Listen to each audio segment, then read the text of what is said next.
Welcome, welcome, welcome to the final class of the original Science of Mind at Center for Spiritual Living, Asheville.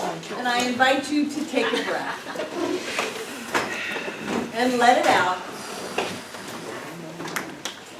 And continue to breathe in that very steady, nurturing way as we move within and know the truth. And the truth that we know is the one and only truth. It is that whatever God is, whatever spirit is, whatever is the divine is all that there is. There is one presence, one power, one love, one life, one light. It is all things and all places and everyone. It created the manifest universe out of itself, and in so doing became that which it created. It is the absolute. It is the circle without any circumference. It is the all in all. And I know that since we are created out of that oneness, then what we are is divine. We are spiritual beings because we are made of spirit. We are perfect, whole, and complete in every way. There is nothing missing. There is nothing wrong. There is only pure, perfect spirit. In us, as us, is us now. And so, as we move forward in this spiritual mind treatment, we claim and affirm that our divine nature is one of love. It is of peace. It is of prosperity and health, of joy, of love and success. That is what we are made out of. It is what we are, and so we open to that truth of us. We see it in ourselves, we see it in everyone else, we see it in every experience, every circumstance, and every event. We see with the eyes of God. And as we see that, our world is perfect. It is blessed in each and every way. And with so much to be thankful for, we move into a state of gratitude. Grateful for every moment and every breath and every person and every experience we have ever had, every thought, every word, and every choice. We live our lives in an attitude of gratitude. We know who we are. We know the truth of all of life. And in that, we simply release this treatment into all that God is, because we know that God is all. As together we say, and so it is. Welcome, welcome, welcome. Thank you for coming out in the rain. I'm so glad that none of you melted.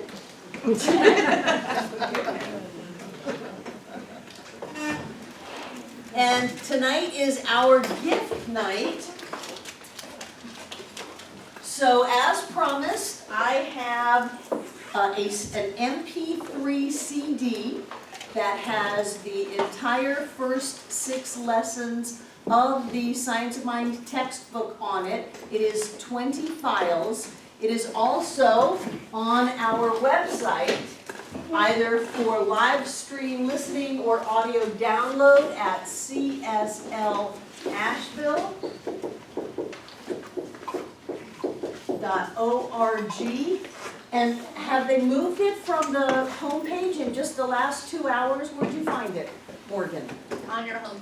On the homepage, there's a picture of the textbook, the blue textbook, and it says, for these files, click here, and you click it, and it takes you, I believe, to the download page, and you can either live stream the files or download them into whatever you've got connecting, your phone, your iPad, your tablet, your computer, or whatever you may be using to do all of that. And we have these CDs. And for those of you who don't have a CD drive, I know the new computers and phones and things like that, tablets are coming out without a CD drive, but you have a USB port. So for those of you who have that, you can have this travel drive. I believe that both of these have the PDF version of the textbook on them also. So you're getting the written textbook and you're getting the audio files of 8 years of recording a la Barbara Waterhouse, and then countless hours of editing to take out all of the stumbles in it. I got really good at making myself say whatever I wanted to.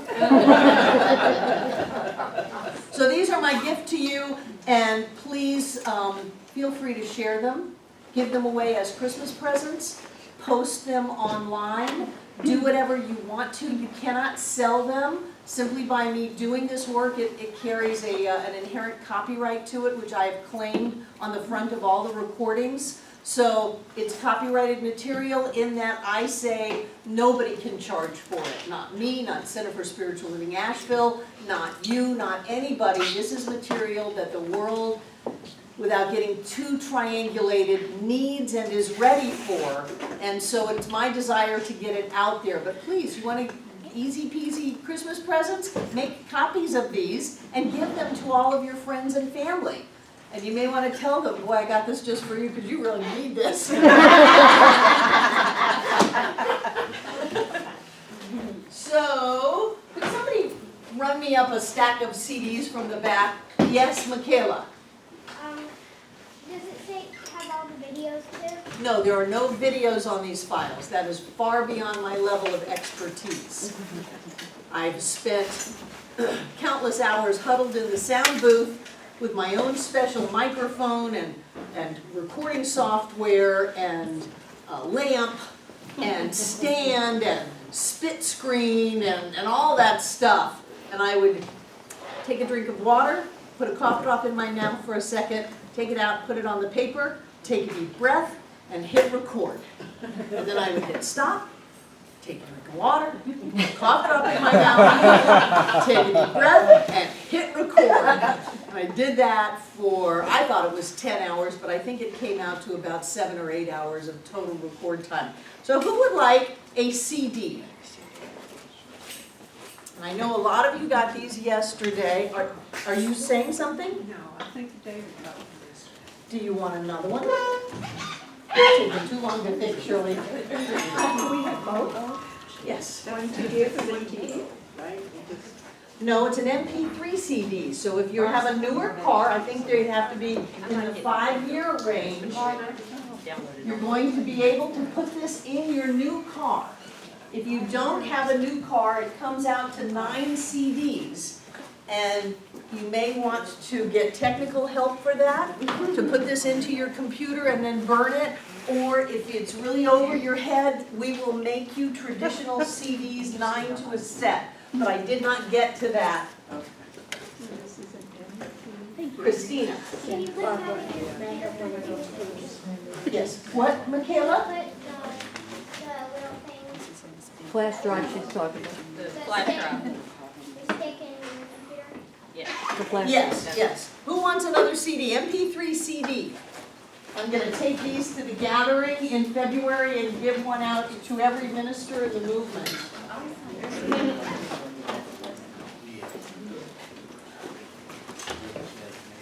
I know the CD player you've got. You're going to need regular CDs. Who wants a flash drive? Kayla wants a flash drive. I want to put them in your can.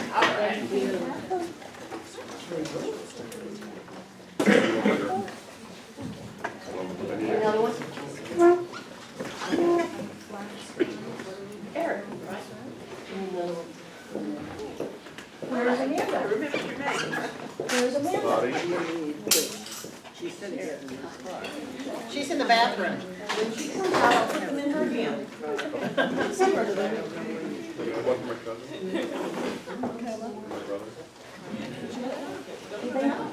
You're welcome. Yes.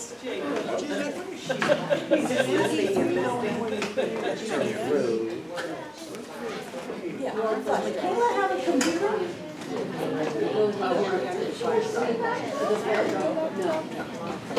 What is the flash drive called, so I can tell somebody?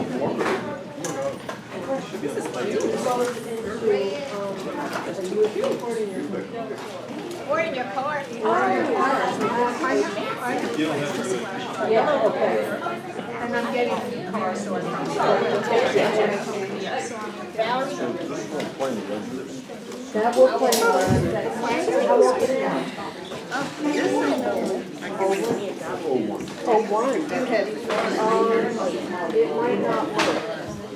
It'll work in the computer, but she's saying Both hands. within the last 5 years.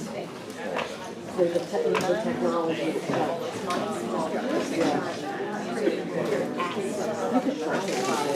Worse than it do, it's just back out without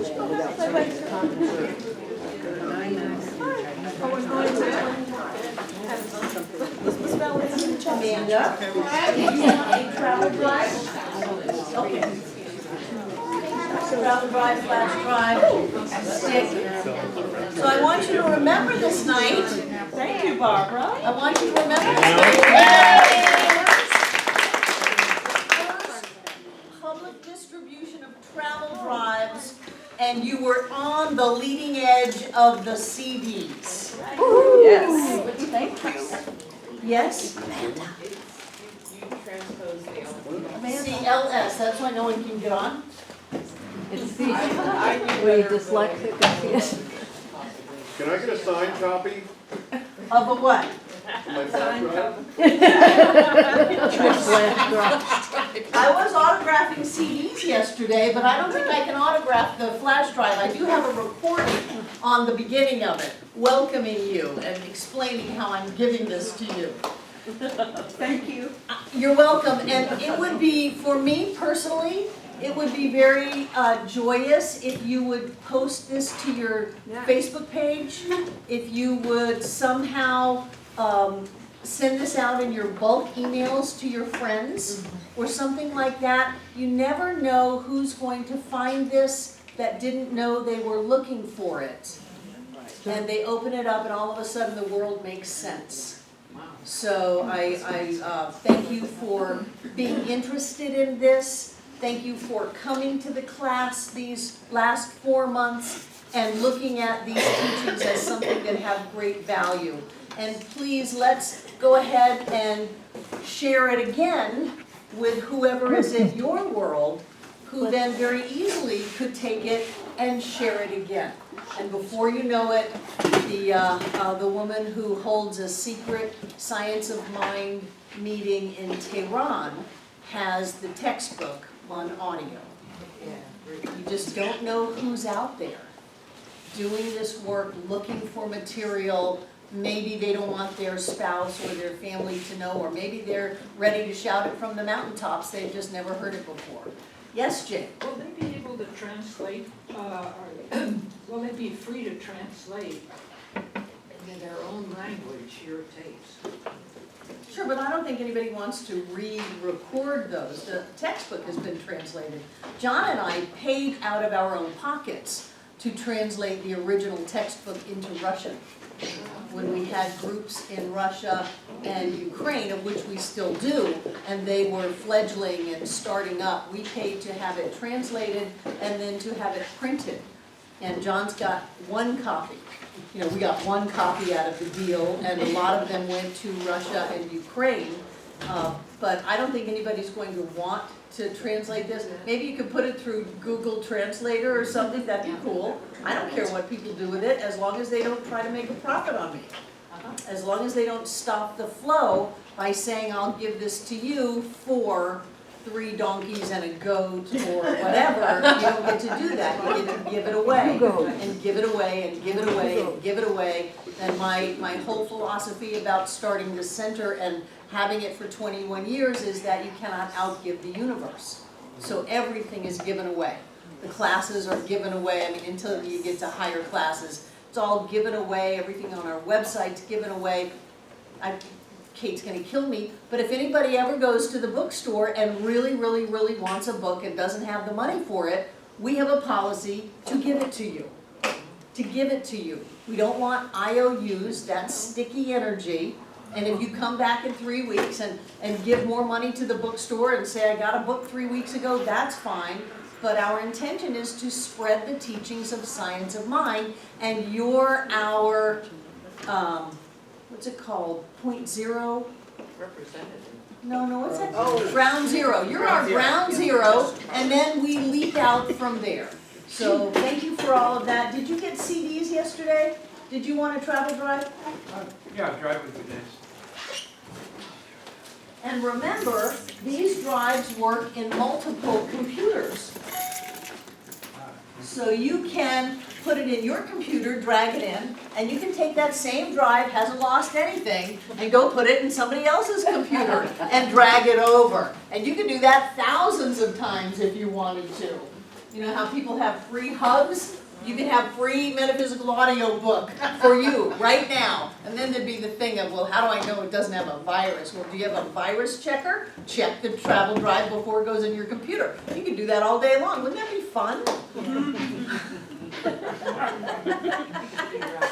And thank you, David Washington, because you spent a day and a night putting all of these down into MP3 files for me. Something that was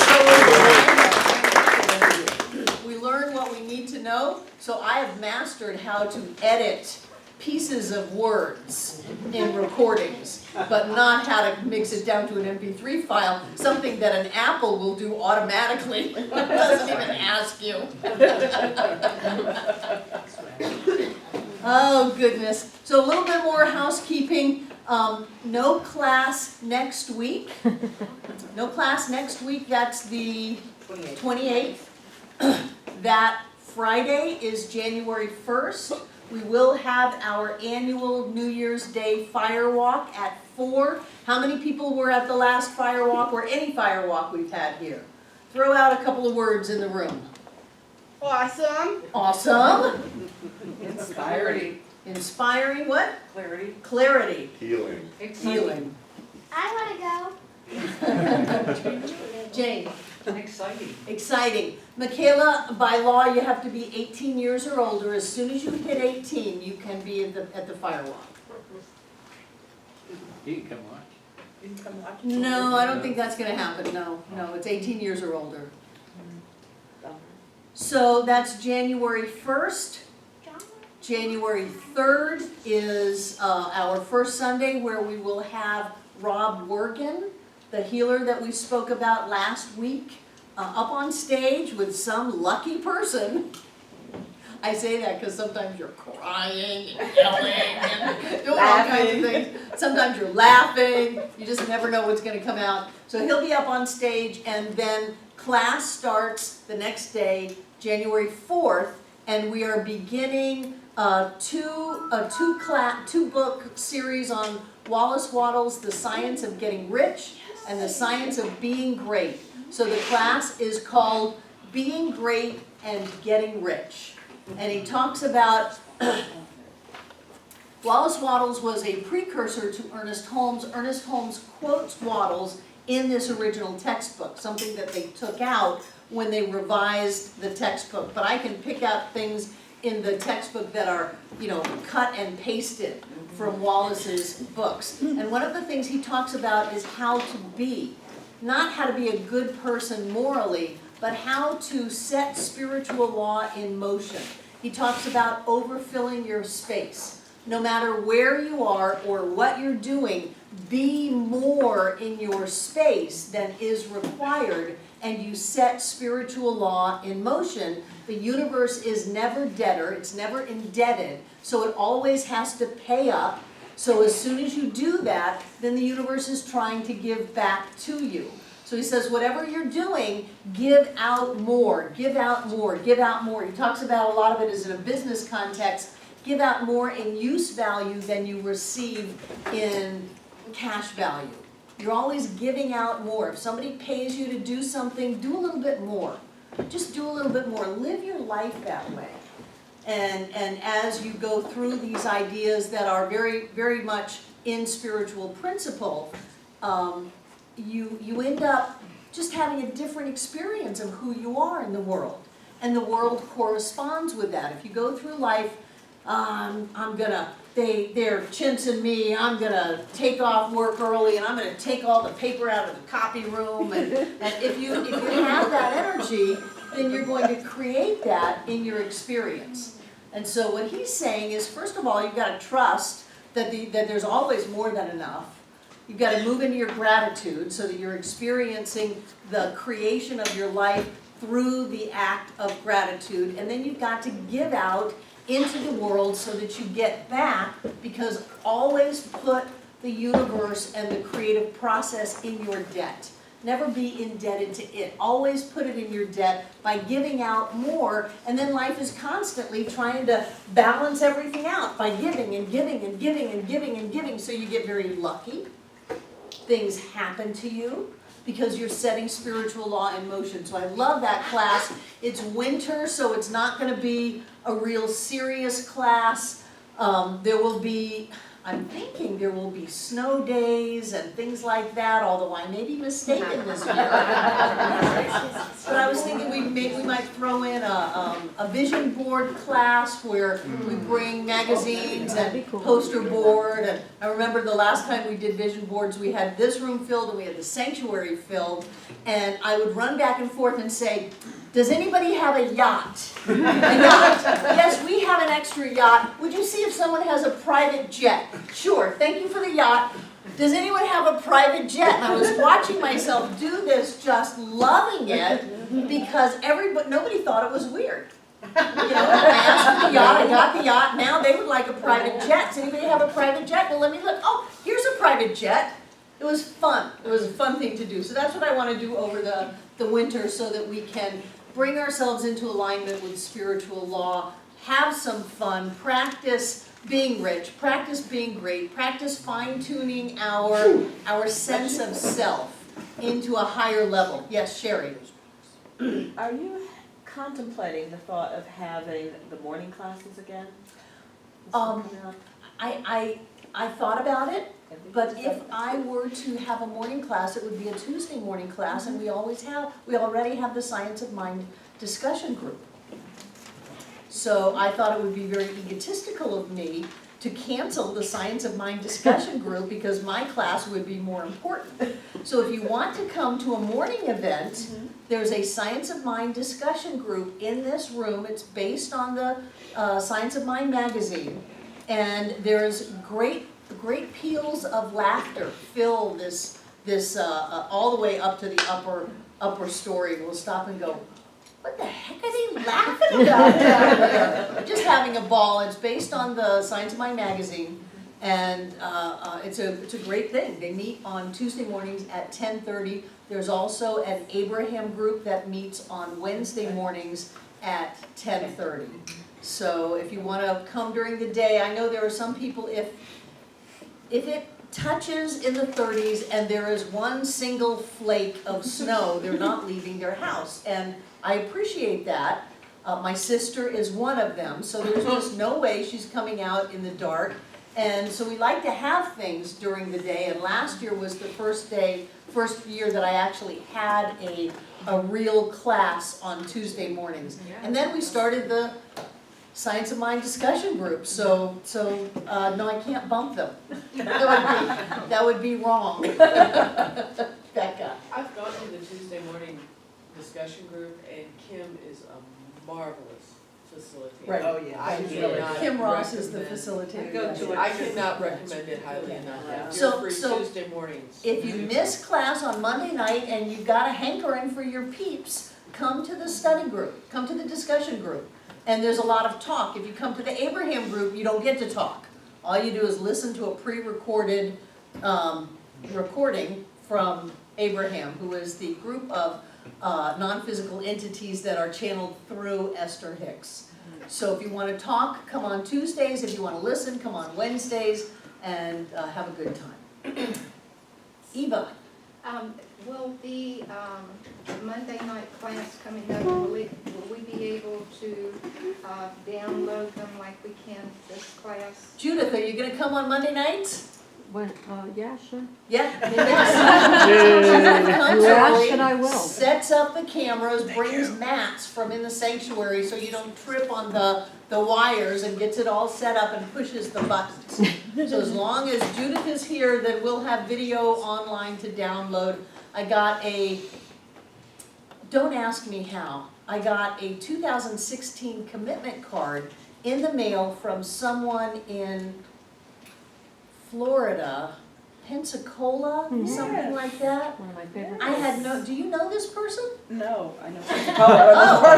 You know Pensacola. From someone I had never heard from, that we have no records on, with a note that says, it said, you know, how much you're gonna give. She said, whatever I can, you know, and thank you for your website. So that was sweet, that was sweet. You just never know where it's going and how it's touching people, but we know how it gets there, and that's through Judith, and then Devon, who maintains our website in such an extraordinary way. Okay, so here we have spent almost 4 months together. We've gone through the original Science of Mind text. We've drawn a lot of circles and a lot of V's and a lot of lines and learned some very, very big words. And what I want to know is, how has this class affected you? How have you changed? How have you grown? And what have you learned? And I know there are some people in the room who are very shy and they don't want to get up and share, but what I want you to know is that what you say will touch someone's life in this room. And if not in this room, it will touch someone's life out in the world. And we grow by giving. We grow by putting it out there. Ernest says somewhere that, I'm trying to remember how it was worded, that we each receive a gift from Spirit. And the only way we can pay it back is to give it away. He was much more eloquent in that. So I would encourage you, even if you are shy, to come up and to share. Share what was, what were you like 4 months ago? It was the end of the prosperity class. We were rocking with May McCarthy and the chief spiritual officer. We had started that one with a fire walk. And a lot of people actually came into this center about that time. And my guess is that you've learned a lot and a lot of things have changed for you. So I would like to invite you as part of a closing process, something that we're not taught a lot of in this culture, is how to close things out. As part of a closing process, to come up and share a little bit about what this class has meant to you and how you have grown and what you've learned.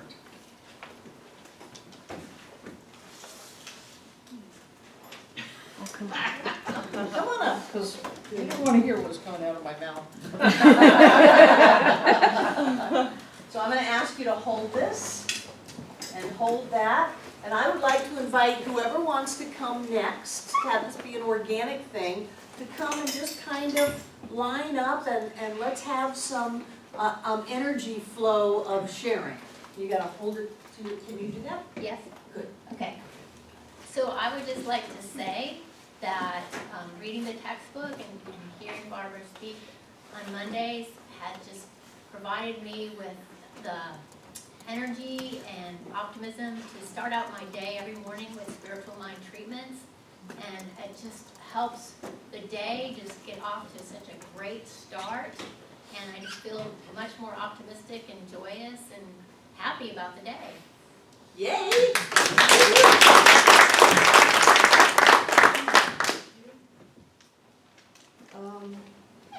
I know for me, I was very much into a victim mode for quite a while. And over these last 4 months, I have changed in regards to, well, that doesn't do it anymore. And I'm speaking my truth more. I'm recognizing my truth more. And that's the key for me, is recognizing what my truth is and then being able to express it. And it doesn't matter to me if it has to do with family or what, but I know for it just, it's evolutionary for me.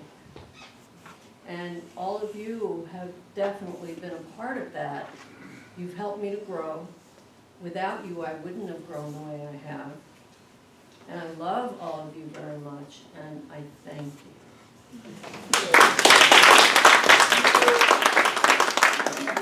Come on. Okay.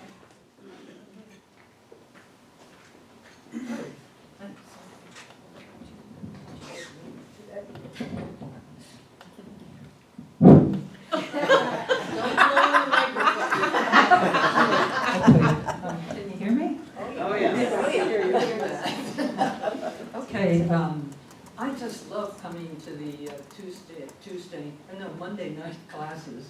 For one thing, I tend to forget things very easily. So I forget a lot of what I read, and I forget especially spiritual stuff. But I love to make things up, and sometimes the things that I make up are pretty darn good, because I come to this class and somehow it penetrates my skull as to what, thinking spiritually means. And so I look forward to these classes because they're a continual reminder of the fact that there's this huge world, our universe awaiting me. And otherwise I would just forget about it and just mope along. So I'm very, very grateful for the Tuesday night classes. Thank you.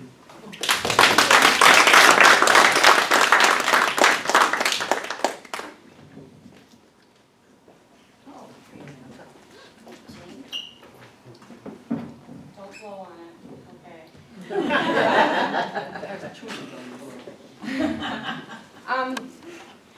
I don't have anything in particular just from this class, and the material is not really that new to me. I've been reading and studying this for a long time, but the thing that's been so helpful for me is this class, is just being able to come here. And there was one week that I came and did something here every day of the week, and it's just such a pick-me-up to keep the momentum going. And I feel that even though I have known all of this stuff intellectually, it's like it's slowly kind of sinking in more and making me do the stuff that I know I need to be doing. Getting up and writing my letter in the morning and doing treatments now. That class was awesome, and it's just made a huge difference for me in that I've kind of given up the need to control or to think that I know the best way that things have to work out, and realizing that I don't, and I'm okay with that, mostly. And it makes things a lot easier when you can just expect good things to come and not have to know where they're coming from or what they are and what it's going to look like. Get that? I did all that talking without crying.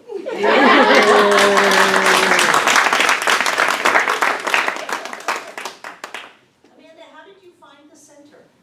Jess, my friend Jessica, she's my birthday buddy. We're at Jubilee together, and they do prayer flags, and we were both there way too early, so we did a bunch of them, and I was doing a Green Bay Packer one, and so we started talking, and she brought me here, and it was shortly after that. It might have been in January, and then I didn't come back until our birthdays. And it was birthday Sunday, and so I got to go up on my second time, and it was awesome. We made you a cake. Yes, I did! I was so happy. Because my birthday is my favorite day. It's July 12th. Just so you know, for next year. Do I have to keep standing? I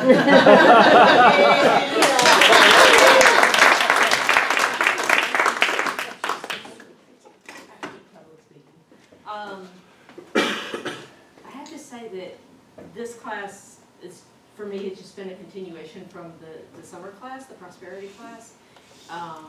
And my morning ritual, which used to be 20 minutes of meditation, is now an hour and a half. Because, and I get up earlier and all that, because I now do the CSO gratitude letter and my treatment work and it's just been phenomenal. You might not have cried, but I will. Okay. the energy, this is not new to me either. This is just more, every morning I give thanks for the inspiration and reminders that I receive throughout my day, every day. Because this is what it's about. I'm just so grateful.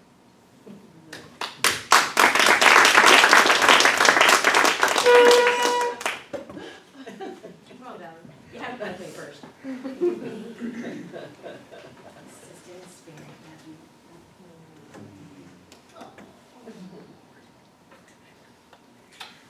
Did you two know each other before you came to the center? No.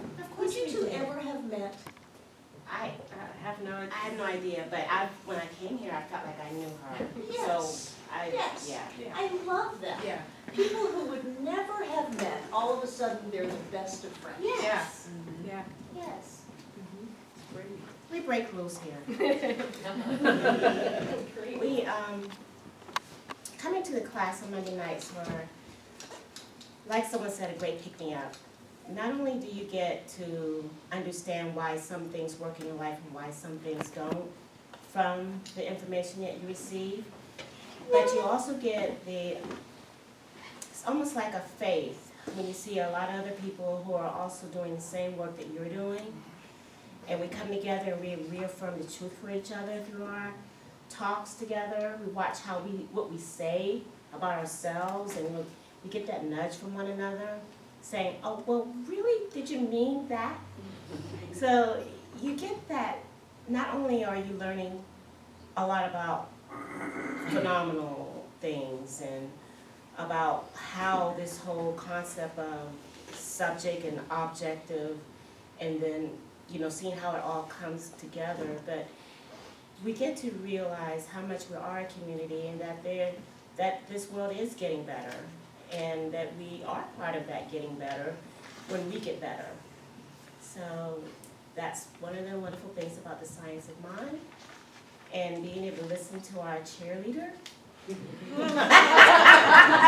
Barbara, our house, Waterhouse. I just want to let the world know that, yeah, you are the one that's responsible for changing your life, and start by how you think. And so it is. Pass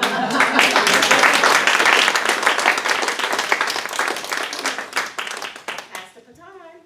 Who's next? Right? There you go, Professor. Thank you for bending down so short. Tall people should always bend down so you don't shoulder people. Yes! I learned that one late in life. I just wanted to express my gratitude to you, Barbara, and to Judith and Devon for not just providing this class, but for providing the internet classes. I have listened to every single one of them. Wow. That's a lie. I skipped Wow. a couple of the genius ones. Sorry, I know I should have blown the mic. But I'm very, very grateful to this group for being here and making my daily practice of the recordings a live interactive experience. And I look forward to getting to know you all better. Thank you for being here.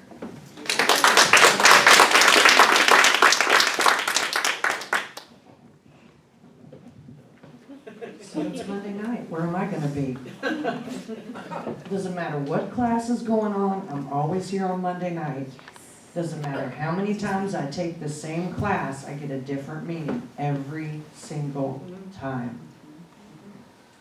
And if we didn't come here on Monday nights, we'd start Mondays like other people do.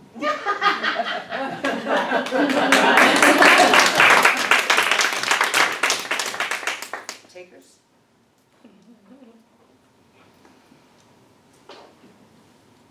Stage is fun, but I don't like stage in here. Somebody can be. What'd you learn? What'd you learn in this class? Barbara, what did you learn?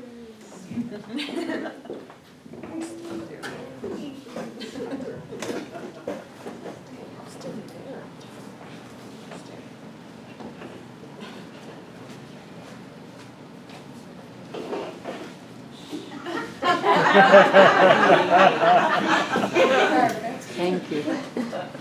I don't know exactly if I learned it in this class or in another Monday night class or Sunday service.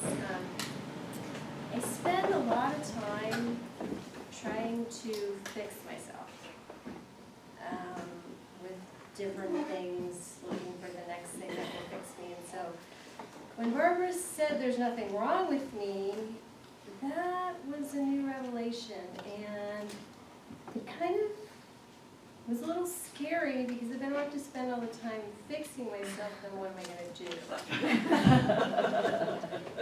So I'm really looking at that and shifting, and I noticed that I'm good at seeing what else is wrong with everybody else. So it's my focus. There's a lot of things wrong, so I'm becoming more aware of when I do that, and not only to myself, to others, and working on shifting into more positive things and gratitude. So I thank you, Barbara, for helping me see that. Good for you.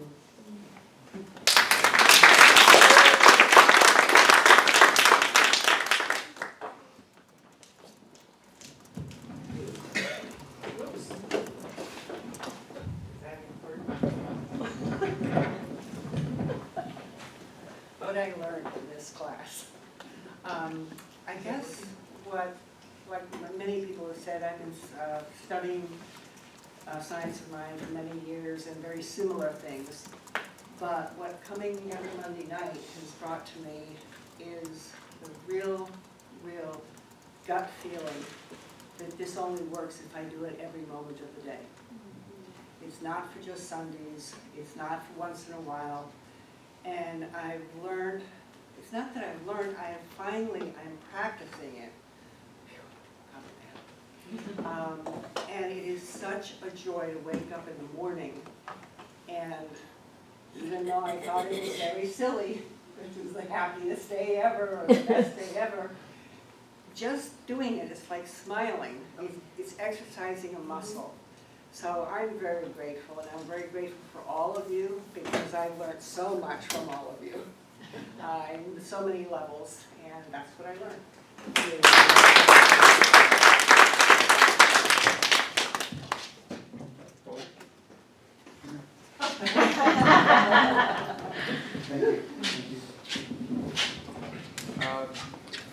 For me, the class has been just an eye-opener. This has been my first experience at the center, and I got to know all of my classmates on certain levels, and for that I'm very grateful, and I want to continue to get to know you all better, and I'm sure we will. Also, this class gave me an opportunity, after watching the center online from Wisconsin and trying to keep abreast of what was going on, I realized that to anybody watching this in Wisconsin or any place else, what you see there is good.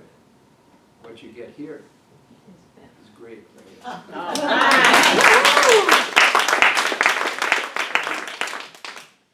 One of the reasons for that, the main reason for that, is the word powerhouse has been used as a description. And that seems inadequate. Spirit flows. And I love it. If I had to make one criticism, it's not a big one. But I would say that Ernest was a genius, and what he left us, the perceptions, the depth of mind was just beyond almost anybody I can think of, except Emerson and a few others. However, he was a product of his time. And I know that if he could be reincarnated and do it over, I think that rather than being biblically based, it might find a different source or foundation to rest his theories upon. He might incorporate some, but it wouldn't be as much, and I would like it better.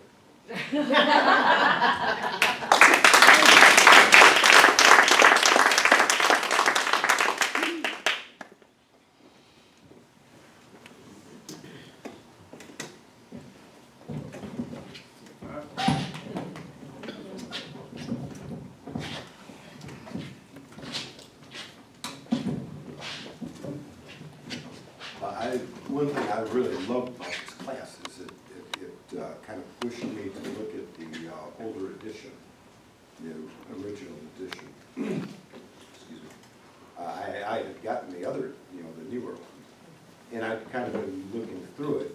But this one, this class really gave the impetus to go through there, and my preference is the original version. I don't think I've picked up the older or the newer one for some time. So there's so much power in there, and his way with words, the way he expresses himself, and it's beautiful. There's something I've been carrying it in the car with me for a while now. So there's different passages that I just love. And I think there's one on page 122. I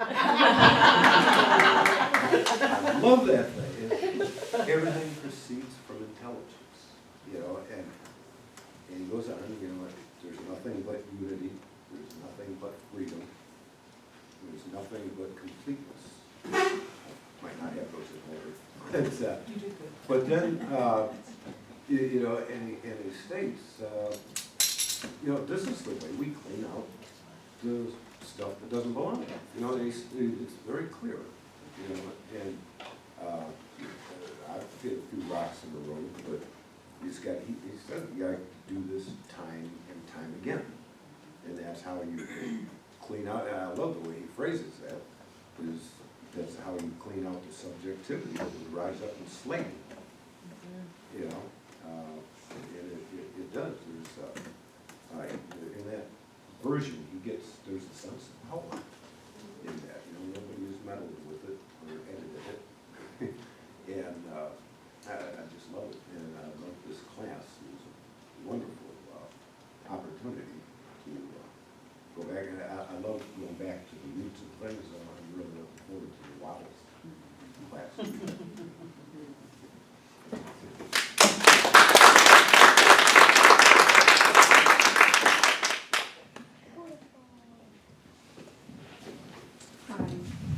I love the Monday class, every Monday, no matter what it's about. And I love what I get here, I love my classmates. I love Barbara. I love Barbara being Barbara. And one thing that I wrote, direct quote from you, is, you don't want to fit in. I love my moxie, my specialness. I love being different. And I can't wait to get another dog because I'm going to need her moxie. And that goes so closely, it's so closely knit with me, for me, with the 5 points of power. Tell the truth, tell it faster, ask for what I want, and just come out from under that bushel and just shine and be myself, more and more of myself. Thank you, Barbara. I love you.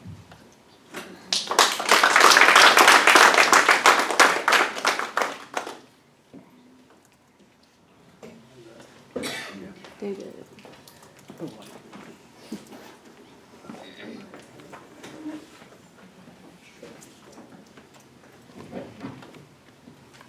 My name is David, and I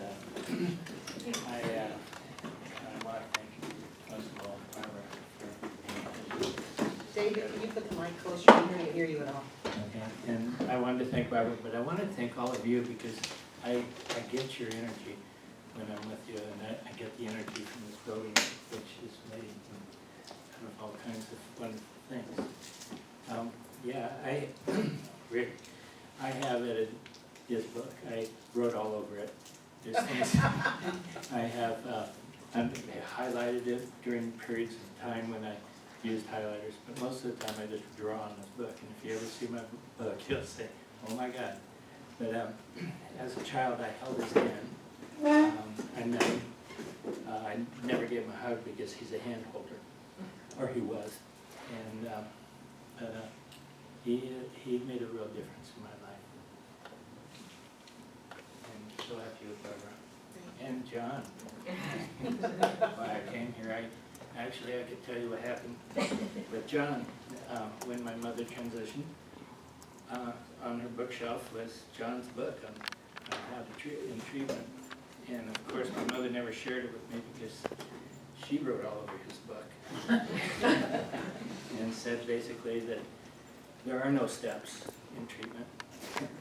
And of course, I don't know how she ever taught me anything, but I guess I always had 3 parts to a treatment, but now I like 5, and it works for me.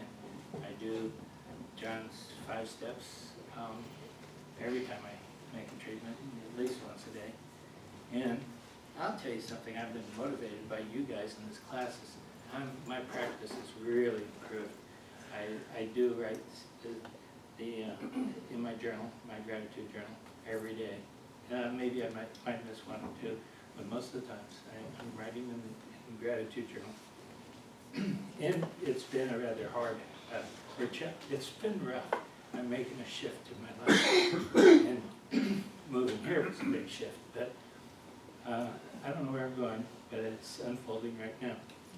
I'm working hard on it, I really am. Somebody else has got to do this.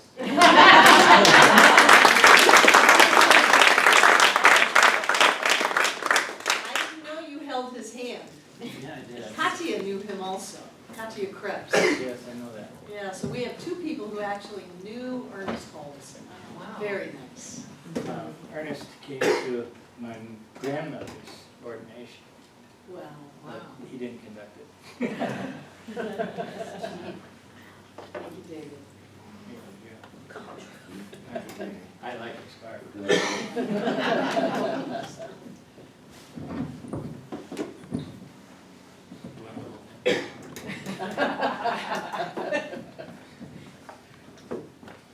your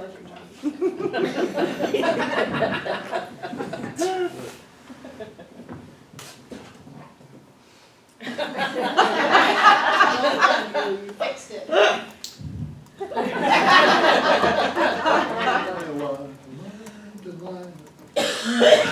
Alright, hi, I'm Drew, and wow, this is really sensitive.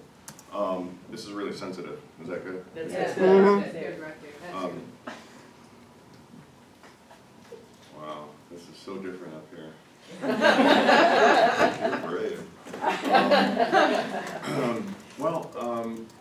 I basically, I come here for the free coffee. And I didn't learn anything, honestly, I didn't. I didn't learn anything I didn't already know. I was just reminded in such a depth, an unfathomable, in different multiplex perspectives of just an Ernest and Bex and this, and everybody's perspective. It's just, it brought this Tao, this way of living, and not just intellectualizing this path, these teachings, ancient beautiful teachings, that, you know, my treating sometimes I would treat accidentally because even joking, you know, it's always on and always says yes. Yeah, so I purposely do not think about elephants. Ever. 3-legged dogs, yes. And recently I treated for lost things because I lost keys to a shed and something that I made. And of course the keys popped back up in about 30 minutes and something that I made years ago that was lost in another state. Wow. Wow. Wow. And oddities and weirdities, but to understand going from the beautiful intellectual perspectives of the writings of Ernest And having that and being able to bring it through to the emotional side, because I've always had that beautiful ability, for like a lot of people do, to separate yourself from the intellectual and emotional. Well, this is all emotional. It's all flows through love. And that is the highest form. And no, I was really just reminded of all of this. I already knew it. And you and John and everybody else helped me bring that out. And not be afraid to bring it out, no matter where I'm at. Thank you.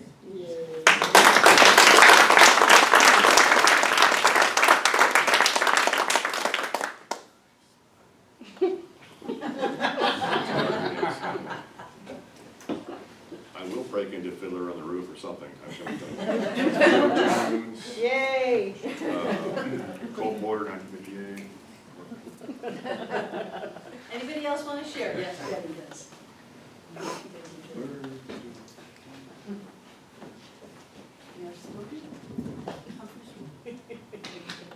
Or the tradition.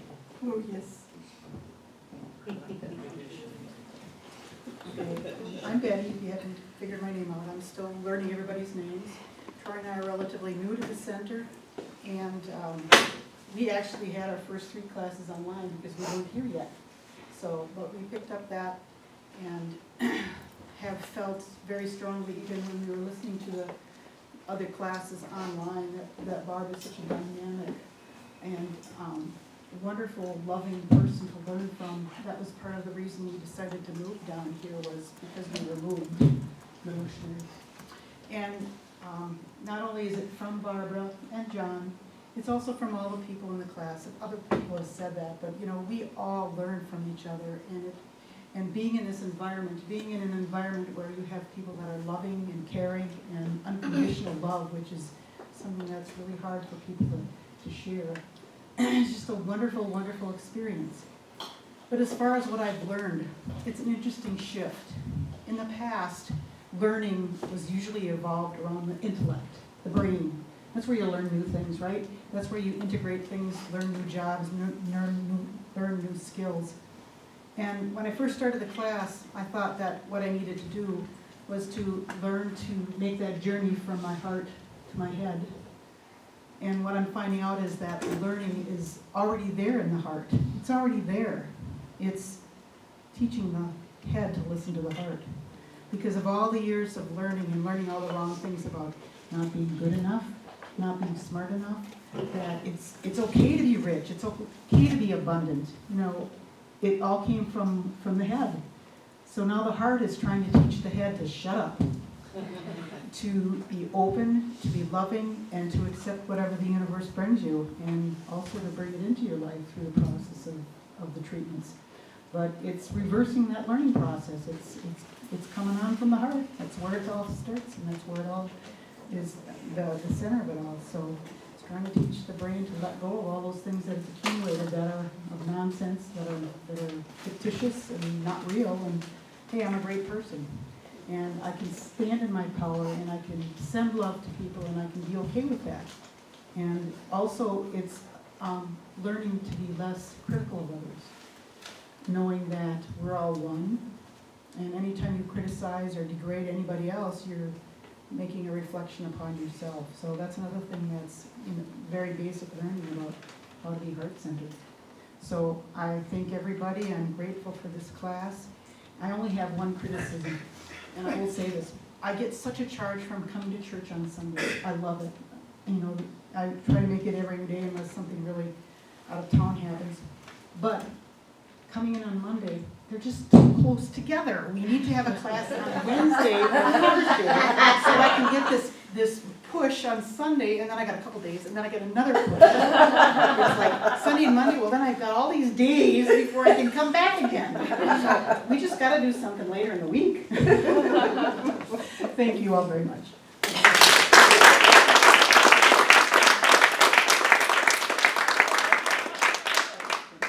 Anybody else?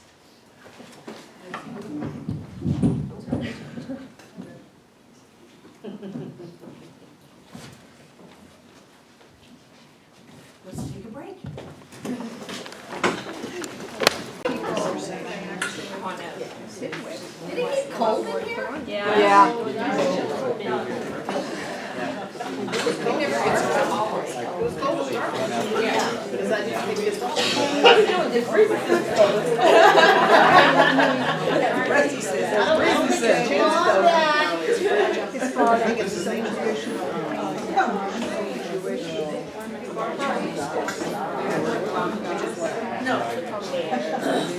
We rolling? Yes.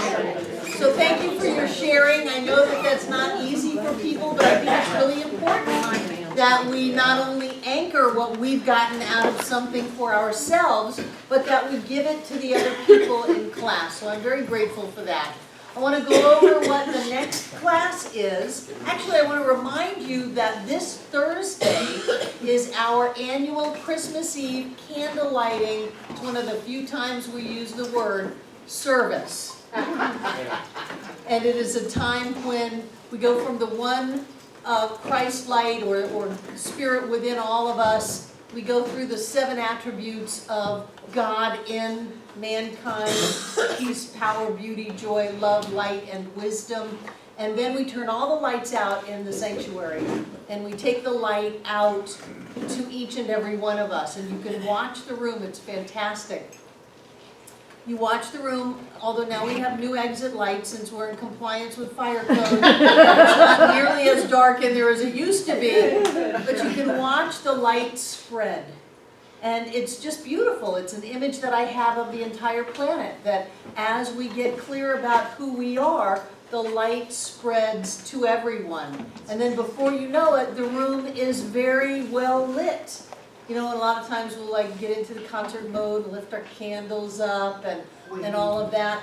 And one thing that I like that we do, that I've been to other candle lighting things, and they have you blow out your candle, which always just freaked me out. And what we do is we go from the one light to spirit through each of us out to the masses, and then everybody brings their candle back.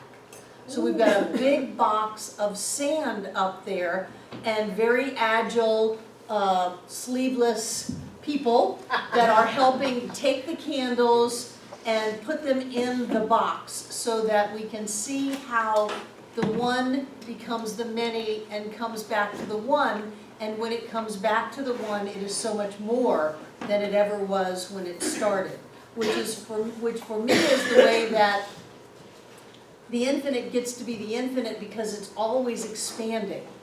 And it's always expanding through each one of us. And there's always more light and more love and more joy, because we, took the bushel baskets off, whoever said that, and thank you, Susan, and let our light shine. And by doing that, we can transform a room, we can transform the world. So it's a wonderful experience. It's a good time if you want to bring family or people that may not be completely comfortable here. You want to bring them to something that's a little bit traditional, but really not, if they're listening closely. And it's going to be wonderful. So that's Thursday. Then on January 4th, we do this class. The books are Wallace Wattles, The Science of Getting Rich, The Science of Being Great. This is one of them. Called The Science of Getting Rich. Barnes & Noble usually carries them. I have 50 of each coming in the next few days, and so you can get them here. You can go to our website, book and audio recordings. This was the first book I recorded. I loved it so much. I went crazy when I found Wallace Wattles. Our website is cslasheville.org. You go to the free resources and downloads, then you go to books to download, and then you go to The Science of Being Great, and you can click here for audio chapter listing. That's the audio recordings of me recording the book. Or the next one is The Science of Getting Rich, and you can click right under it for the audio chapter listings. We do have these in CDs. It's a 2 CD set, which was really easy. It was just a little book. I went, oh God, I can record that. That'll be great. So we'll have those, and we'll have those as our gift to you when you come, and they will be the kind that you can just stick in a an old-time boombox or an older car, and if you want to, you can put them in your computer, and then if it's an Apple, it will immediately compress it to an MP3 file, and you can do with it whatever you want. But they are on our website, they have been for years, and I love Wallace Wattles. He builds, I love logic.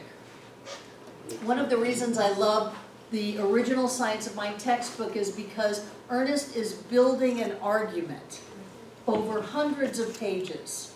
And Wallace Wattles does the same thing. He starts off with this, I think the treatise is a right use of that word. Treatise? Treatise. Yeah, treatise. And he says there is a thinking stuff. There is a thinking stuff that permeates, penetrates, and fills the interspaces of the universe. Is that how it starts? You got the book right there. Ah! There is a thinking stuff, and in its original state, permeates, penetrates, and fills the interspaces of the universe. That's step one. A thought in this substance creates the thing that is imaged by the thought. Man can create a thought and place it in thinking stuff. God. Keep in mind, I haven't thought of this in years. And then it will create the thing that is imaged by the thought, is what it says. A thought in this substance produces the thing that is imaged by the thought. Man can form things in his thought, and by impressing his thought upon formless substance, can cause the thing he thinks about to be created. When did he write this? 1910. No I tell you, the turn of the century was hot stuff in this country. It had Mary Baker Eddy coming out with Christian Science. It had Emerson, who was blowing people's minds in Boston. You know, they didn't have TV and they didn't have movies. They would go hear speakers. That was the night out. Go hear speakers. And the Transcendentalist movement was awakening people to something within them that was greater than any problem that they might have. And not only was it just, you gotta set your goals and we're gonna, do this motivational stuff. It was that there is a presence and a power and a love and a wholeness inside of us. And I think that was really important in the development of the consciousness of our country 100 years ago. Yes, Betty? What I don't understand is that all of this wonderful transcendental knowledge has been available since the turn of the century. Why is it so many people are all still in the dark? Well, people are in the dark because they want to be in the dark, but this awareness has permeated, penetrated, and filled the interspaces of our consciousness in sports. If you can think it, you can be it. If you can conceive it, you can achieve it. In sales, in the idea that every no just takes you one step closer to the yes. In psychology, that what you focus upon and dwell upon, you create in your experience. It has come into the public groupthink, the public race consciousness, in ways that we don't even notice anymore. It's just the norm. So that's going to be next class, and because we have half an hour, I just want to know, do you have questions? Do you have any questions of me? We did the original textbook. Shari? Which book are we doing first? I just want to know which to start reading. We're probably going to do Science of Getting Rich. Okay. Because I love that. I just love that. It talks about balance, and I'm not moral. Don't ever get me wrong. I don't do morality. Morality is all about what somebody else thinks you should be doing. I do ethics.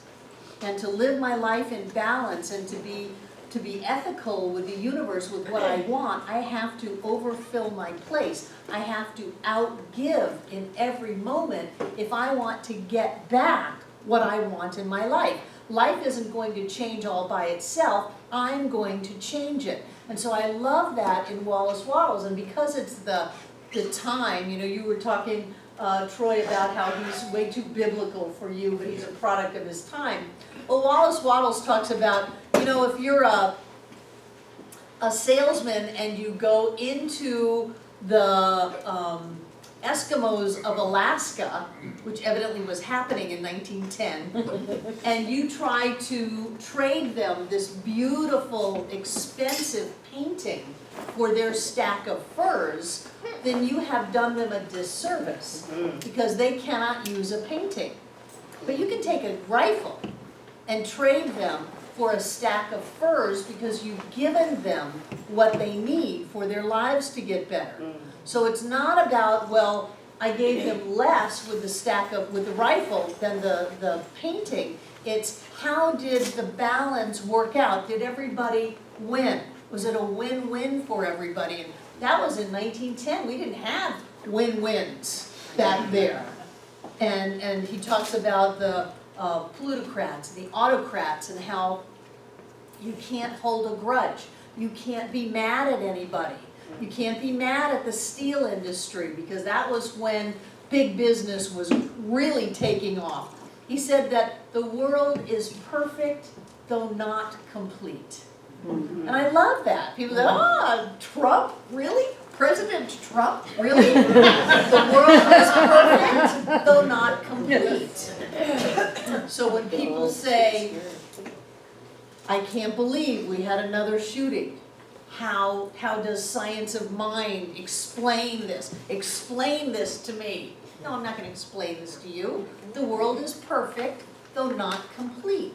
Everybody is perfect, but we certainly are not done yet. So let's have a little compassion for each other, put a little love in your heart, and we will move on. And before you know it, the whole world is holding a candle that's been lit. So I love Wallace Wattles, so we'll start, Shari, with The Science of Getting Rich. Do you have any questions about the textbook? Yes, Michaela. Well, how has, would you explain that psychism is, the way that we think of it, or the way that it is? I don't know what way you think of it, but do you want me to talk a little bit on psychic phenomena? Yes. Okay, everyone is psychic. Everyone is psychic. The psychic realm is our connection with universal subjectivity. And he is very clear, don't give your power away. That your fate is not in the stars. It is not in what someone else tells you. He said that when you're going to a psychic and they're reading you and they say, oh, your grandfather is here, or for me, I would do my grandmother, she was a Christian Scientist. Your grandmother is here. He said they may or may not be here, but what is probably happening is that there's a mental image or an energy that you hold of your grandmother, and that is what they are reading. And since everything is known in mind, then yes, they can tell you things about this person that you didn't know that happened. And instead of going after the departed, he said, if you couldn't get their attention while they were here, what makes you think you're going to get their attention once they're gone? He said, rather than going after that, go inside of yourself where everything is. And so in the psychic realm, he says that some people talk about it as black magic, but really it's all right if you know what you're doing. And he said, never, never, never let someone put you in a trance or go to someone that's in a trance, because then you don't know what the heck is going on. He said you have complete access to everything that you need while you're in a completely conscious state. And that's one thing I like about Rob, is he doesn't go under. He doesn't go, he's right there. He knows exactly what's going on, although he's not doing it. He says he's not moving his hands or anything like that. He's not doing it, but he's completely aware. So psychic phenomenon, everybody has psychic stuff. I think that intuition and psychic awareness are very intrinsically linked. So don't be afraid of anything. And I think it's fascinating that they took a lot of that stuff out when they revised the textbook, because they didn't want people to think poorly of the movement. And Ernest is saying, look, it's out there, and if you're going to study mind, you had best study all of it. Who had their hand up? Jane. You use the phrase universal Subjectivity. and I couldn't quite put my, what is it? That's the middle of the circle on the universal scale. Yeah, but so that's not, I don't understand that. Well, okay, go back to your circles, Jane. Yeah. Circle. 3 spaces. Creation, the universal circle. So you've got, this is where we're all connected. This is race consciousness. This is where I think and you think and we think in the same space. These are our bodies and form, they're all separate, but there's something that goes well beyond our body. We're not sitting next to each other, we're sitting inside of each other, here. So that's universal subjectivity. On an individual circle, then that's your subjective mind, it's your memory, it's your intuition, it's your use of universal subjectivity. You remember this circle? Mm-hmm. You're trying to forget, aren't you? What else? Who's got a question? We've got a little bit of time before we close the class out. Oh, quick one. Troy. Race consciousness. It's a term that, when you first hear it, it sounds uncomfortable. It's a word that seems to have maybe taken its, again, time bound. Is there a better way to put it, or is there a better way to explain it? You don't like the phrase race consciousness. Well, it's the consciousness of the race. It's the negativity and the positivity of the entire human race. It's everything that has ever been done, every thought that has ever been thought, every feeling that has ever been felt. It is the what Jung called the universal collective unconscious. I like that better. Right, except we're not unconscious. So if you want to call it the collective consciousness, we could change that. But it is the consciousness of humanity and God knows what else, you know? Every animal, every angel, every alien, who knows what's all mixed in here. So there is an energy though, because thought doesn't dissipate once you think it. Experience doesn't go away. It goes somewhere. It's not in physical form anymore because you're out of time. It goes somewhere because you have a new moment. So where did that experience go? It goes into the middle of the circle. It goes on the level that is not in time and space. It's a more subtler dimension, but it is all there. So when you freak out, you've got a lot of freak out to draw on. When we say the world is in better shape than it's ever been, people absolutely don't believe it because it's on CNN and 18 people died. Well, forgive me, but so what? You know, you go back 500 years ago and 18 people died. It's the same 18 people, but now we've got it in our face. We went from 40,000 children a day dying of preventable causes to 25,000 a day dying of preventable causes. We've done better. Less people are killing each other today than they were in the past. And so as we freak out about what comes on the news, we've got a lot to hook into in here. Oh, every saber-toothed tiger, every bear attack, every famine, every drought, every mean person, that's all hookable and we can go get it and then we can experience that. But every time you transcend and move into love, you're putting a little bit of that in here. And it's always important to me, what are we adding to the universal soup? What are we putting in? Are we putting in fear and anger and negativity and lack? Because we've got it really pretty good, people. You know, we've got a great life, we live in a wonderful environment, it's a wonderful time to be alive. We have heat when it's chilly outside. So if we put negativity in there, we're not doing anybody any good. But if we put positivity and love and belief and faith and trust, then we're putting that in for everybody to have kind of floating around so that they can grab hold of that. Joe. Thank you. I have begun to identify as a spiritual being that has manifested as Joe Neely, that cares and loves for Joe Neely, and uses this physical, temporary experience as a paintbrush, you know, to create things in the world and also to experience the world. That awareness is not, you know, the divine, it's still something that makes choices, etc. So is it like up the V a little bit?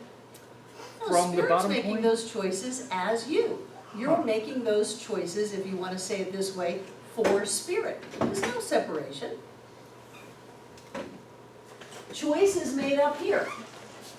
Whether you think it's just Joe Neely or whether you think it's God Almighty, it's right there. And that choice sets spiritual law in motion and results in your life. There's no difference between you and God. There's no difference between your will and God's will. God cannot have a will for you other than yours, and God cannot have a will for you other than Joe Neely is happy and healthy and prosperous and rocking on in life. Isn't that wonderful? Yes, but there are things I'm not aware of and things I am conscious of. And I'm conscious of myself as a divine being, but I know that there's even more wonderful things about me I'm not conscious of yet. And that's what I meant by, like, you know, where is this awareness? It's all right here. You're experiencing the end result of your thought. Forgive me, I'll make this an advanced class very quickly. Thoughts are not cause, thoughts are an effect. That once you get to a thought, you're way down the line of creation. So what is it that causes the thought? That you don't really know. That greater awareness. Right. But when you train yourself to be open to the love and the light and the joy and the peace of life, then that opens you up to those greater aspects of yourself, and then boom, great things happen in your life. Does that make sense? You can go at it from a point of I'm going to do 1,000,000 affirmations, but remember we didn't teach the class that way. That was such a bold and different thing for me. To say no in the controlled conditions. I didn't teach you how to control conditions. I taught you how to rise up in consciousness and open up to the greater reality of love and light and joy, and that the conditions would take care of themselves. So what you're saying is, where is that reality? That greater reality, that greater Joe? It's up here. It's up there in the top. It's up there. And that's you, and that's the mind of God, and that's every spirit guide and angel and love energy in the entire universe, all creating up here that ends up in the life of Joe Neely. Isn't that wonderful? Sounds like a book, The Life of Joe Neely.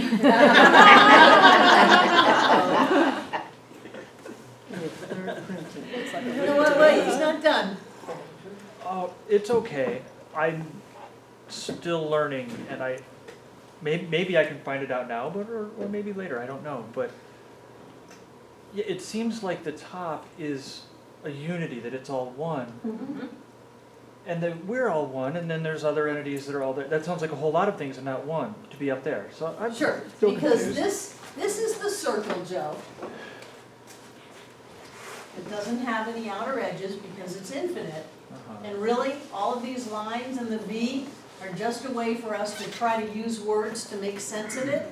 Really, that's all you've got. It's all Clear it up, try to put it in little packages so we can figure out what in the heck is going on. Exactly. Okay, we've got Sherry, Troy, Jane, and Quan. There has always been a universal oneness.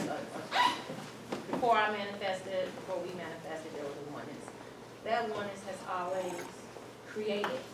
Now I'm here through, now I create also. If that oneness does not create for me other than what I want for me, how do I know if we're in conflict? Like, There cannot be any conflict. There cannot be any conflict. God is in you, as you, is you. There is no difference. You cannot have a conflict. Whatever the divine is, it cannot want anything for you that you do not want for yourself. You cannot have that conflict. And the whole will of God thing is such a crock when people use it to, well, it must not be God's will. How in the world can the will of God be different than the essence of the divine? How can the will of God be anything other than prosperity and love and health and wholeness and joy? So that has to be the will of God for you. And when you create, you are using that, it's moving through you, and there cannot be any conflict. You can delay it, you can avoid it, but there is this infinite thrust of the universe which is happy as Shari, is joyous as Shari, is healthy as Shari, is prosperous as Shari. And like Joe was alluding to, at some level, you're right there. But then at there's some other level, you're thinking about all of this, and sometimes it feels like you're not there. But the truth is you're right there. Yeah, you're right there. Troy. One word that Ernest never uses is the one word that makes me notice him even more. Every spiritual teaching that I've ever encountered centered around EGO, the ego, and the battle between the big self and the small self, and how it goes into the just a clash. Ernest doesn't do that. Ernest doesn't monkey around with it. He goes straight to the chase. He cuts the tree down at the root, and he doesn't trim the branches. Could you say something maybe about that? I think that he looks at the ego as the divine nature of man, of God in man as personality, and as such, it is perfect, it is whole, it is complete. So he doesn't put you in a battle with yourself. The only battle that he might allude to is the battle of inner discipline, to be aware of your thought, to monitor your thought, and to have the chutzpah to think about what you want to think about and stop thinking about what you don't want to think about. But he doesn't set you up to be in a battle with yourself, and I like that, because in studying psychology, if you don't have a healthy defined ego, you're crazy. You know, you get into all kinds of codependency and weak boundaries, and that the ego is critical to the personality, and the personality is the tool that we use to bring ourselves forth in physical form. So I love that he doesn't put us, and it's not that he didn't know it, he was a big student of Sri Aurobindo. Oh, yeah. So it's not that he doesn't know the whole ego, big self, little self debate, he just chose not to go there. What he wants us to do is rise up in consciousness.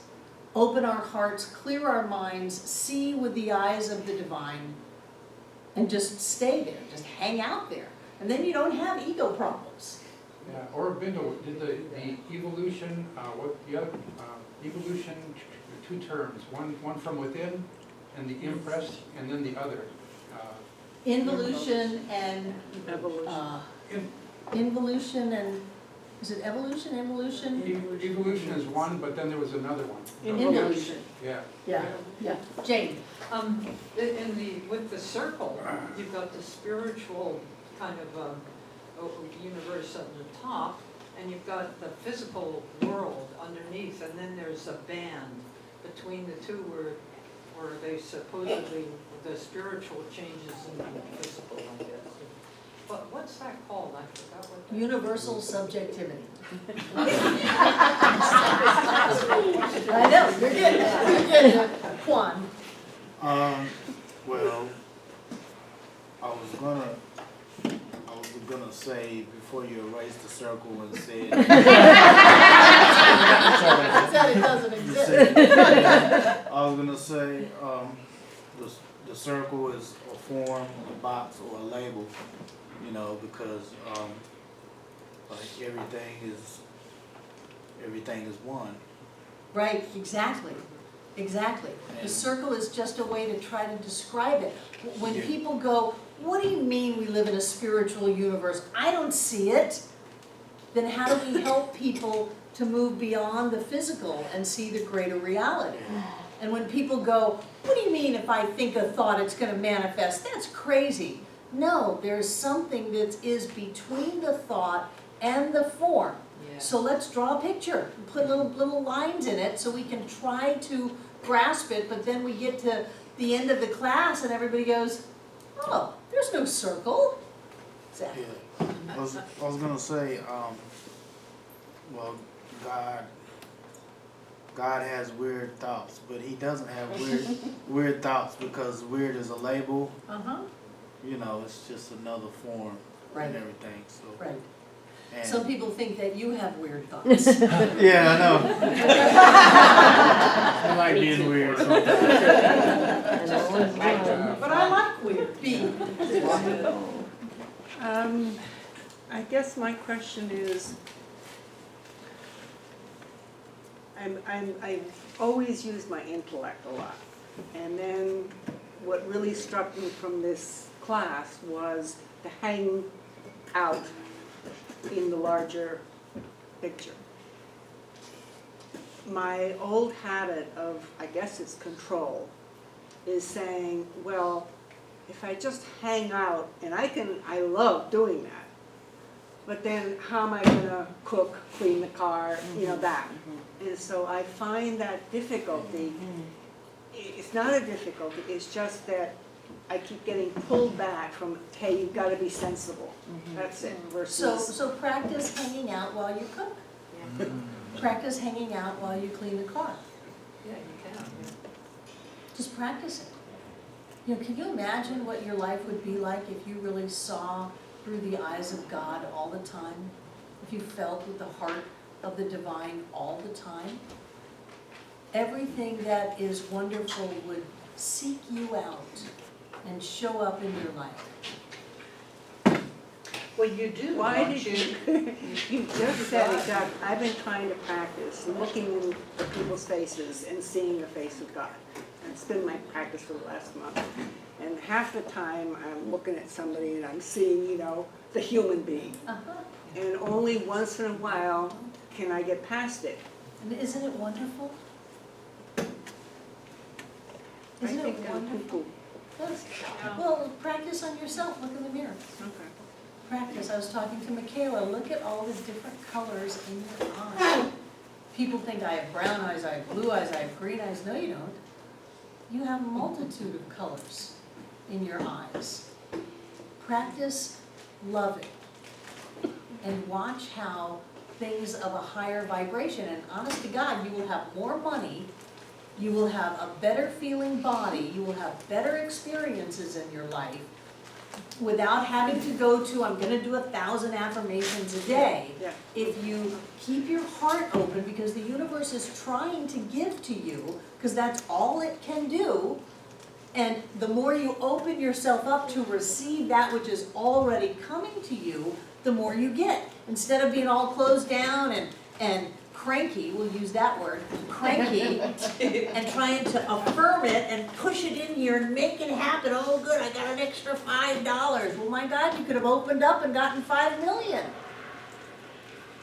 But the 5 million, because you weren't dealing at the level of the ego or the personality, wouldn't be the end all be all for your life, because you found it already hanging out in that higher level. So please feel free to give it to the center and bank and pay off all the mortgages and just do wonderful things. That's right. True. It's not a question, more about like what B said, in the Tao, in the way of being.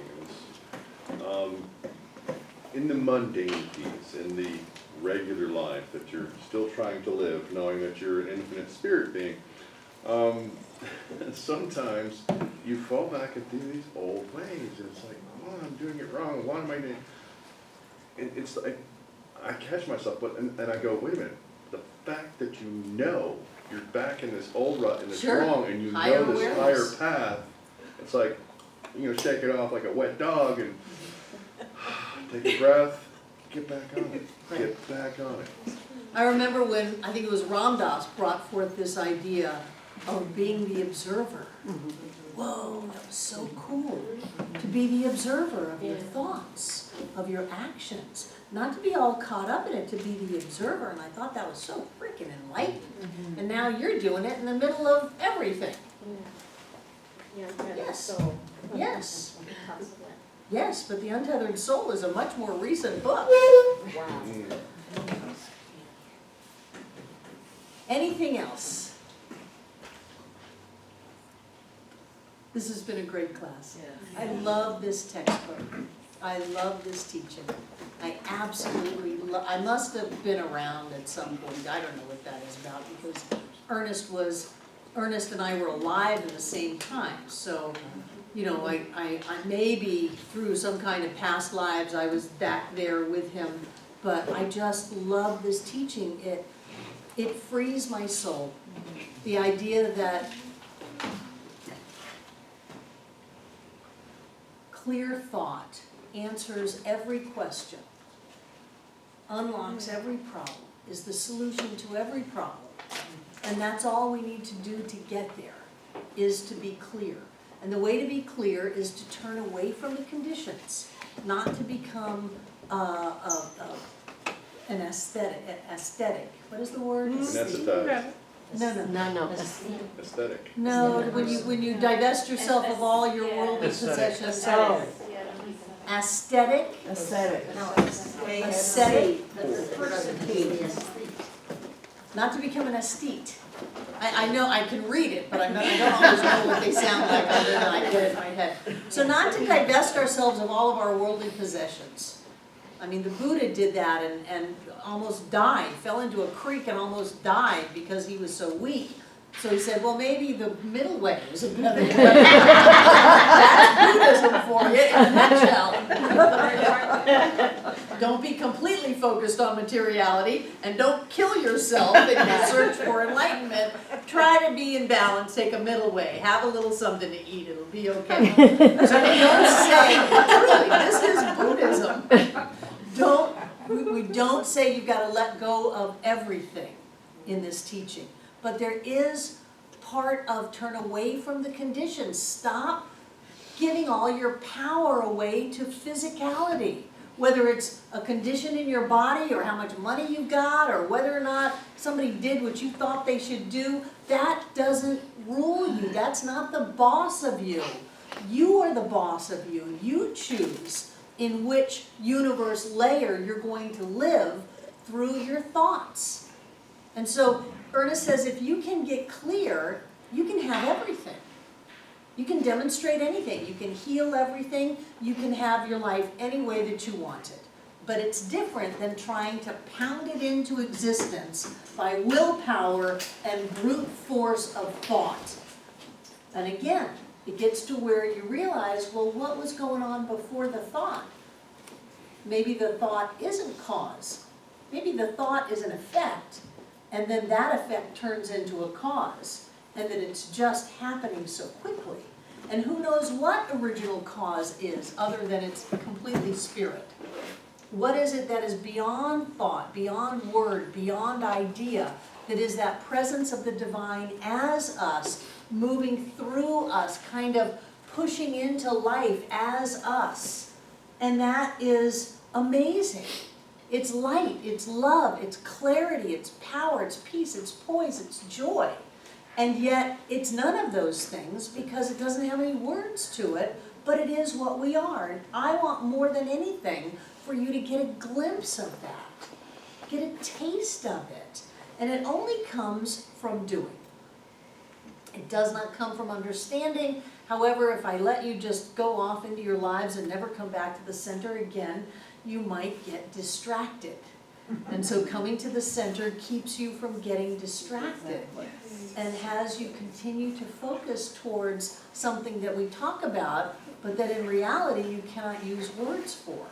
And yet it shows up as your bank account, as your car, as your physical state, as the people in your life, in your emotional state.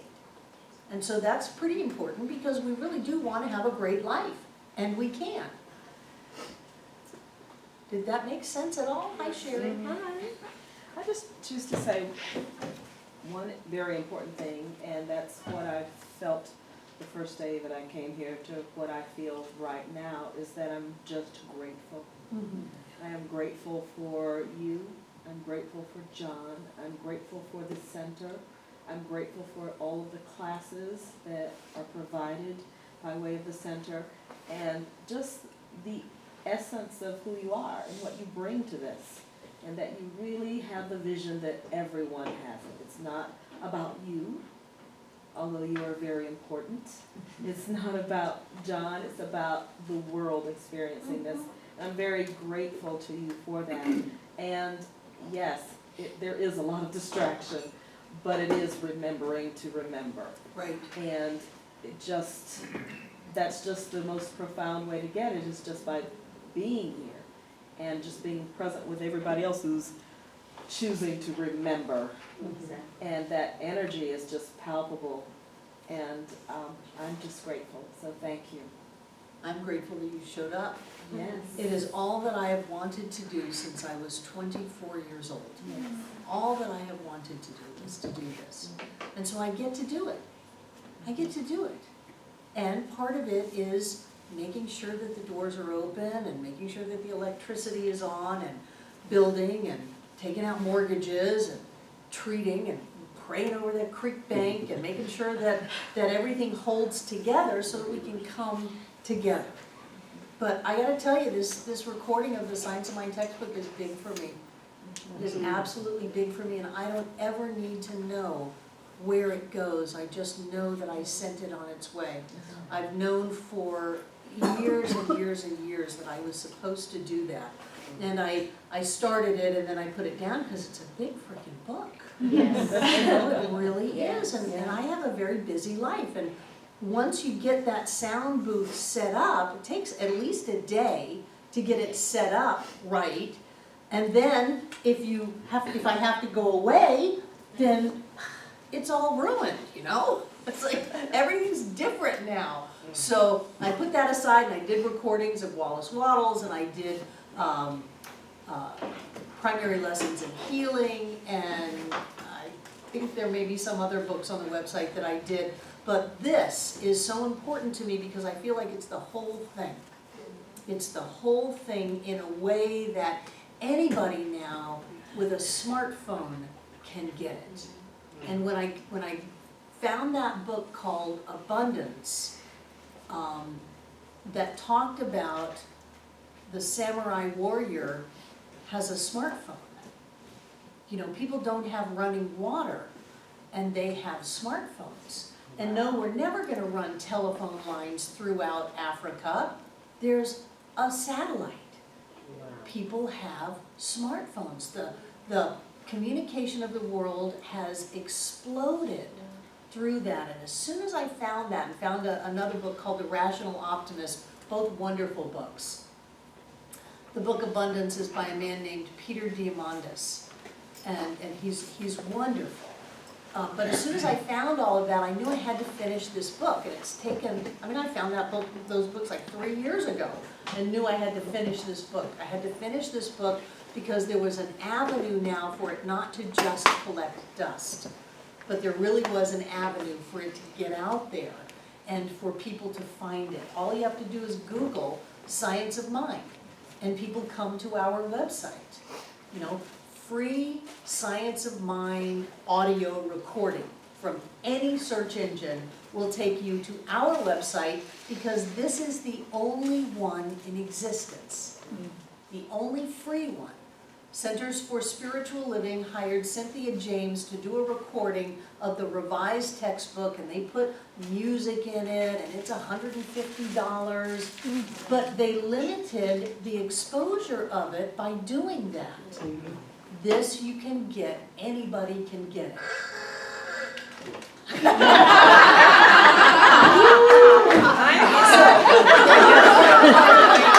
Process, and thank you for being the catalyst for the deadline of getting this done. I'm very grateful.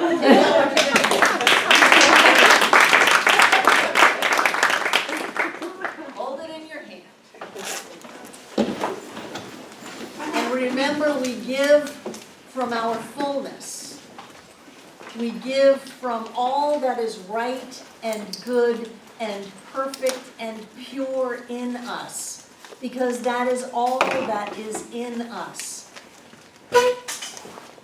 We are blessed beings, and this life is a blessing.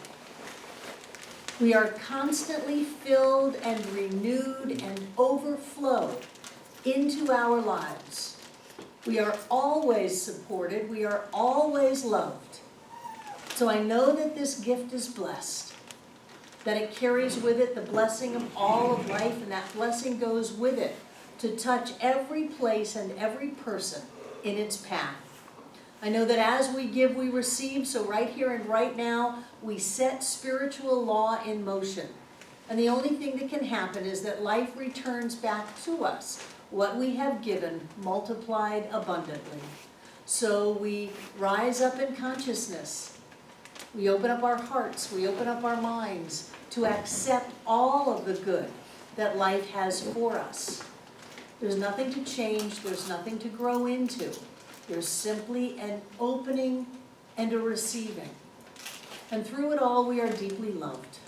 I know that each one of us comes together to make this Center for Spiritual Living Asheville all that it was ever meant to be. It is a place of peace, a beacon of light, a tower of strength, and a fountain of wisdom that touches the lives of all who call it home.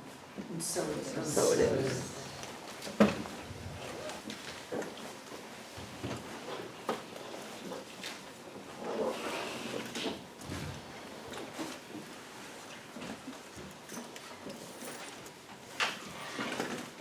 Breathe it in. Breathe in the love, breathe in the light, breathe in the joy, breathe in all the unexpected surprises, the things that show up and form, all the presents, all the great things. Just breathe it in, take it in.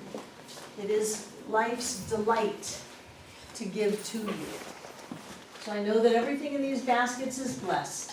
That every time we give, that which we are goes with our gift. Get it, people. Spirit in us, as us, is moving through us with this giving. I see it as light that flows and fills up this room from the floor to the ceiling. It's all between the walls. This air is rich and blessed with God as us. It touches us, it blesses us, it heals us, it lifts us, it awakens us, it quickens us. And I know that that energy is always here and always now, blessing every one of us here tonight, everyone who has ever been here, and everyone yet to come. And so it is. I love you. Have a wonderful holiday.